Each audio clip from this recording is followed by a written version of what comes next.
ඔයාගේ ෆෝන් එකත් ගොඩක් ස්ලෝ වෙලාද? ගේම්ස් ගහන්න බැරි තරමට ලැග් වෙනවද? අද මම කියලා දෙන ටිප්ස් ටික ෆලෝ කරොත් ඔයාට පුළුවන් ෆෝන් එක ස්ලෝ වෙන එක ගොඩක් දුරට අඩු කරගන්න. එහෙනම් වැඩි කතා නැතුව අපි යමු වීඩියෝ එකට. පළවෙනියටම ඔයා කරන්න ඕන දේ තමයි ඔයාගේ පිරලා තියෙන ස්ටෝරේජ් එක අඩු කරගන්න එක. මොකද ස්ටෝරේජ් එක ගොඩක් තියෙනවා කියලා කියන්නේ ෆෝන් එක ලැග් වෙනවා වගේම ස්ලෝ වෙන්න ගොඩක් බලපානවා. ඒක නිසා අපි ඉස්සෙල්ලාම ස්ටෝරේජ් එක ගොඩක් අඩු කරගන්න බලන්න ඕනේ. ඒකට ඔයාගේ අනවශ්‍ය ෆයිල්ස්, අනවශ්‍ය වීඩියෝස්, අනවශ්‍ය ෆොටෝස් තියෙනවා නම් අයින් කරගන්න. මොකද ෆෝන් එකට වැඩි ලෝඩ් එකක් තියෙනකොට ෆෝන් එකට ස්පීඩ් ක්‍රියා කරන්න අමාරු වෙනවා. ස්ටෝරේජ් එක 150ට වඩා අඩුවෙන් පිරලා තියෙනවා නම් ස්පීඩ් එක නෝමල්. ඒ 80ක් 90ක් වගේ පිරලා තියෙනවා නම් ඒ ගොඩක්ම ෆෝන් එක ලැග් වෙන්න බලපානවා. ඒක නිසා ඔයාගේ ෆෝන් එකේ තියෙන අවශ්‍ය වීඩියෝස්, අනවශ්‍ය ෆොටෝස්, ඩොකියුමන්ට් ඔක්කොම අයින් කරන්න. ඩිලීට් කරලා දාන්න. ඉතින් මේ වැඩේ කරගත්තොත් හරියටම ඔයාට ඔයාගේ ෆෝන් එක ගොඩක් ස්පීඩ් කරගන්න පුළුවන්. අපි එහෙනම් බලමු ඊළඟට මොකද්ද කරන්න පුළුවන් කියලා. ඊළඟ ටිප්ස් එක තමයි ඔයාගේ ෆෝන් එකේ තියෙන අනවශ්‍ය බෑග්ග්‍රවුන්ඩ් ඇප්ස් ඉවත් කරන එක. මොකද ගොඩක් බෑග්ග්‍රවුන්ඩ් ඇප්ස් ෆෝන් එකේ රන් වෙනවා කියලා කියන්නේ ෆෝන් එකේ ලැග් එකට ගොඩක් බලපානවා. ෆෝන් එකේම ඉන්ස්ටෝල් වෙලා එන අපි යූස් කරන්නේ නැති ඇප්ස් කිහිපයක් තියෙනවා. ඒ වගේ අපි යූස් කරන්නේ නැති ඇප්ස් අයින් කරන විදිහ මම ඔයාලට කියලා දෙන්නම්. යූස් කරන්නේ නැති ඇප් එකක් තමයි මෙන්න මේ මීට් කියන ඇප් එක. ඉතින් මම මේ ඇප් එකට ලොන්ග් ප්‍රෙස් කරන් ඉන්නවා. මේකේ ඇප් ඉන්ෆෝ කියලා ඔප්ෂන් එකක් පෙන්නනවා. මම ඒක එකපාරක් ක්ලික් කරනවා. මේකේ තියෙනවා ස්ටෝරේජ් කියලා. මම ස්ටෝරේජ් කියන එකට එකපාරක් ක්ලික් කරනවා. ඉතින් මම එහෙම ක්ලික් කරපුවාම මේකේ තියෙනවා user data කියලා. මම ඒකේ user data ඔක්කොම ක්ලියර් කරලා දානවා. ඉතින් මම මේ විදිහට clear storage කියන එක දෙනවා. හරි, දැන් මේ app එකේ තියෙන storage ඔක්කොම data clear වෙලා තියෙන්නේ. දැන් මම මෙතනින් back වෙනවා. දැන් මේක සම්පූර්ණයෙන්ම phone එකෙන් අයින් කරගන්න ඕන නම් මෙතන පෙන්නනවා disable කියලා option එකක්.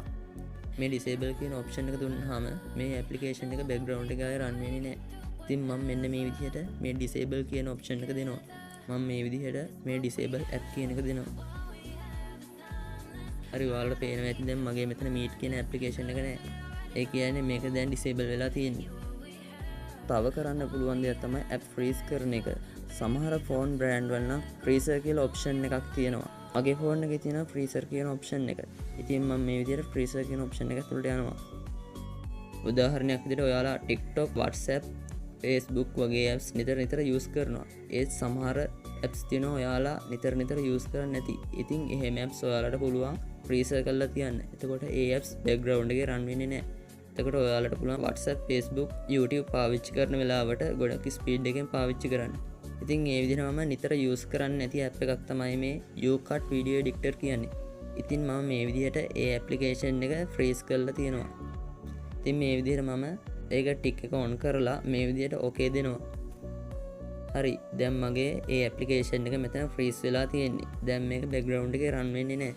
ඉතින් ඔයාලටත් පුළුවන් ඔයාලගේ freezer option එකෙන් ඔයාලා නිතර භාවිත කරන app ටික මේ විදිහට freeze කරලා තියාගන්න. ඔයාට දැන් නැවත ආයේ ඒ application එක use කරන්න ඕන නම් මේ විදිහට application එක උඩ එකපාරක් touch කරලා unfreeze කරන්න තියෙන්නේ. ඉතින් මම මේ විදිහට මේ done කියන option එක දෙනවා. හරි, එහෙනම් අපි යමු අපේ ඊළඟ tips එක මොකක්ද කියලා බලන්න. ෆෝන් එකේ ස්පීඩ් එක වැඩි කරගන්න ඕන නම් මම මේ කියන option ටික පිළිවෙලට හරියට බලාගෙන හදාගන්න. ඉස්සෙල්ලාම ඔයාගේ setting browser එක open කරගන්න. ඉතින් අපි මේ වැඩේ කරන්න කලින් අපේ ෆෝන් එකේ තියෙන developer option setting එක on කරගන්න ඕනේ. ඉතින් මේ විදිහට මම මගේ ෆෝන් එකේ තියෙන my phone කියන එක ඇතුළට යනවා. මේක සමහර ෆෝන් වල about phone කියලා තියෙනවා. ඔයාගේ ෆෝන් එකේ තියෙන about phone හරි my phone හරි කියන එක ඇතුළට යන්න. ඉතින් මම මේ විදිහට මගේ ෆෝන් එකේ තියෙන my phone එක ඇතුළට යනවා. මගේ my phone කියන option එක ඇතුළට ගිහුවාම ටිකක් පල්ලෙහාට යනකොට මගේ ෆෝන් එකේ තියෙනවා build number කියලා option එකක්. සමහර phone brands වල මේක MIUI number කියලා විදිහටත් තියෙනවා. ඉතින් මගේ ෆෝන් එකේ නම් තියෙන්නේ build number කියලා. ඉතින් ඔයත් ඔයාගේ developer option setting එක on කරගන්න ඕන නම් build number කියන එක උඩ 7 පාරක් touch කරන්න. ඊට පස්සේ ඔයාගේ screen lock එක ඉල්ලනවා. ඔයා එතනින් ඔයාගේ screen lock එක දෙන්න. මම මේ විදිහට මගේ ෆෝන් එකේ build number කියන option එක එක දිගට 7 වතාවක් touch කරනවා. ඉතින් මගේ මේ විදිහට පෙන්වන්නේ මම දැන්ටමත් මගේ developer option setting එක on කරන් තියෙන නිසා. දැන් මම මෙතනින් එහෙනම් back වෙනවා. මම දැන් මේ විදිහට මගේ setting එකේ පල්ලෙහාට එනවා. ඉතින් මම මෙහෙම දිගටම setting එකේ පල්ලෙහාට එනකොට මට බලා ගන්න පුළුවන් system කියලා option එකක්. ඉතින් මම මේ system කියන option එක උඩ එකපාරක් touch කරනවා. එතනින් පල්ලෙහායි මට බලා ගන්න පුළුවන් මගේ ෆෝන් එකේ තියෙන ඩෙවලොපර් ඔප්ෂන් සෙටින් එක. ඉතින් ඔයාලට මේක හොයාගන්න බැරි නම් ඔයාලා සර්ච් බාර් එකේ සර්ච් කරන්න ඩෙවලොපර් ඔප්ෂන් කියලා. ඉතින් මම මේ විදිහට මගේ ඩෙවලොපර් ඔප්ෂන් සෙටින් එක ඇතුළට යනවා. ඔයාලා මේකේ තියෙන කිසිම සෙටින් එකක් ඔන් කරන්නවත් වෙනස් කරන්න යන්න එපා. ඉතින් මේ විදිහට ටිකක් පල්ලෙහාට එන්න. ඉතින් මම මේ විදිහට ටිකක් පල්ලෙහාට යනවා.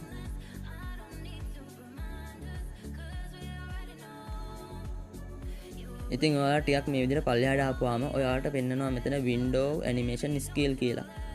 ඉතින් ඔයාලා මේක උඩ එකපාරක් ටච් කරන්න.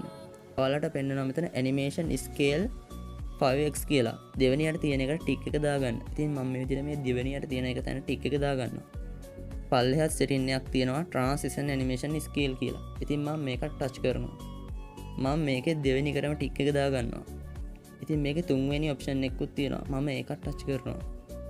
මේකෙත් දෙවෙනි ඔප්ෂන් එක ටික් එක දාගන්න. මේ ටික් තුන මේ විදිහට ඔන් කරපුවාම ඔයාගේ ෆෝන් එක දෙගුණයක් ෆාස්ට් කරගන්න පුළුවන්. ෆෝන් එකේ තියෙන ඇනිමේෂන් දෙගුණයක් ස්පීඩ් වෙනවා. ඒ වගේම බැටරි එකත් ඉතුරු කරනවා. ඉතින් ඔයා ගේම්ස් ගහන කෙනෙක් නම් ඉතින් ඔයාට මෙන්න මේ ඔප්ෂන් එකෙන් පුළුවන් ඔයාගේ ග්‍රැෆික් ස්පීඩ් එක ස්මූත් කරගන්න. ඉතින් මේ විදිහට ඔයා ටිකක් පල්ලෙහාට එන්න. ඔයා ටිකක් පල්ලෙහාට මේ විදිහට ආපුවාම මෙතන පෙන්නනවා Fox 4X MSAA කියලා. ඉතින් මෙන්න මේකට ඔයා ටික් එක දාගන්න. හරි, දැන් ඔයා තව ටිකක් පල්ලෙහාට එන්න. මෙතන තියෙනවා setting එකක් background process limit කියලා. ඉතින් මම මේ background process limit කියන එක උඩ එක වාරක් ටච් කරනවා.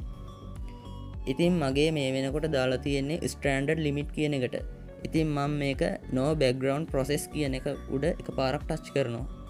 මේකෙන් වෙන්නේ ඔයාගේ ෆෝන් එකේ තියෙන අනවශ්‍ය background apps නතර වෙන එක. මේ ඔප්ෂන් එක ඔන් කරපුවාම ඔයාගේ ෆෝන් ස්මූත් එක ටිකක් වැඩි වෙනවා. අපි යමු අපේ ඊළඟ ටිප්ස් එක මොකක්ද කියලා බලන්න. ඊළඟ ටිප්ස් එක තමයි virtual RAM එක. virtual RAM එක physical RAM එක තරම් speed RAM එකක් නෙමෙයි.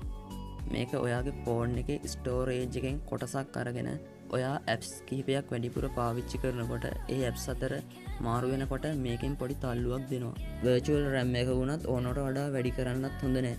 මොකද ඒක chipset එකට වැඩි බරක් වෙන්න පුළුවන්. හරි, මම කියලා දෙන්නම් ඔයාගේ ෆෝන් එකේ virtual RAM එක හරියටම ගානට setup කරගන්නේ කොහොමද කියලා. මම දැන් මේ විදිහට මගේ setting browser එකට ආවා. සමහර ෆෝන් බ්‍රෑන්ඩ්ස් වල RAM plus කියලාත් මේ ඔප්ෂන් එක තියෙනවා. සමහර ෆෝන් බ්‍රෑන්ඩ්ස් වල virtual RAM කියලා තියෙනවා. මගේ ෆෝන් එකේ පල්ලෙහාට එනකොට මගේ ෆෝන් එකේ තියෙනවා special function කියලා ඔප්ෂන් එක. ඉතින් මම ඒක ටච් කරනවා. ඉතින් මෙහෙම ආපුවම මේකේ තියෙනවා mem function කියලා. ඉතින් මම මේ mem function කියන එක ඇතුළට යනවා. ඉතින් මෙහෙම ගියාම ඔයාට පේනවා ඇති මගේ 4GB original RAM එකක් තියෙන්නේ. තව මට 4GB virtual RAM එකක් ඇඩ් කරගන්න පුළුවන්. ඒත් ඔයාලා මේකේ උපරිම RAM එක ඇඩ් කරන්න යන්න එපා. මොකද ෆෝන් එක ගොඩක් රත් වෙන්න බලපානවා. මේකේ මධ්‍යස්ථ මට්ටම වෙනකන් උපරිම වැඩි කරා නම් හොඳටම ඇති. මගේ 4GB RAM එකක් තියෙන නිසා මම 2GB දක්වා RAM එක වැඩි කරලා තියෙන්නේ. මේ විදිහට ඔයාගේ ෆෝන් එකේ අවශ්‍ය RAM එක සිලෙක්ට් කරලා ඔයාට ඕකේ දෙන්න තියෙන්නේ. ඔයත් මොන හරි අලුතෙන් දෙයක් දැනගත්තා නම් පහළ කමෙන්ට් සෙක්ෂන් එකේ කමෙන්ට් එකක් දාගෙන යන්න. ඔයාගේ subscribe එක වගේම like එක අපිට ගොඩක් වටිනවා. මේ වගේ තාක්ෂණික වීඩියෝ නැවත නරඹන්න අපේ ටෙක් කරේනා YouTube channel එක subscribe කර bell icon එක all දාගන්න. එහෙනම් අපි ඊළඟ වීඩියෝ එකෙන් හම්බ වෙමු. සුබ දවසක්.